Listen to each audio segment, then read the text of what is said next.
അതും കൂടി ഇതിൽ ആഡ് ചെയ്തിട്ട് അങ്ങനെയാണ് ഞാൻ രണ്ടാമത് ചെയ്തിരിക്കുന്നത്. എല്ലാം നമുക്ക് അല്പം വ്യത്യസ്തമായിട്ടൊക്കെ ഇതേപോലെ വെറൈറ്റി ആയിട്ട് ചെയ്യാം.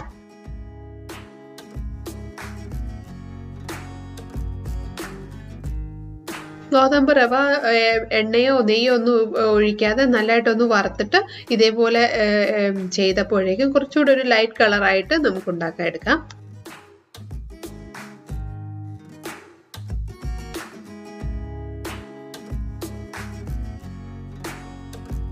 വെറൈറ്റി ഫുഡൊക്കെ ട്രൈ ചെയ്യുന്നവർക്ക് ട്രൈ ചെയ്യാൻ പറ്റിയ നല്ല ഹെൽത്തി ആയിട്ടുള്ള ഒരു റെസിപ്പിയാണിത്.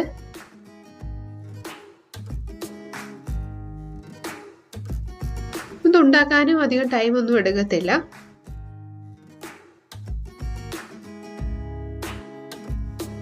അപ്പോൾ എല്ലാവരും ഇങ്ങനെയൊന്ന് ട്രൈ ചെയ്ത് നോക്കണം. വീഡിയോ ഇഷ്ടപ്പെട്ടാൽ ഷെയർ ചെയ്യുക, ലൈക്ക് ചെയ്യുക. ഈ ചാനൽ ആദ്യമായിട്ട് കാണുന്ന കൂട്ടുകാർ ആരെങ്കിലും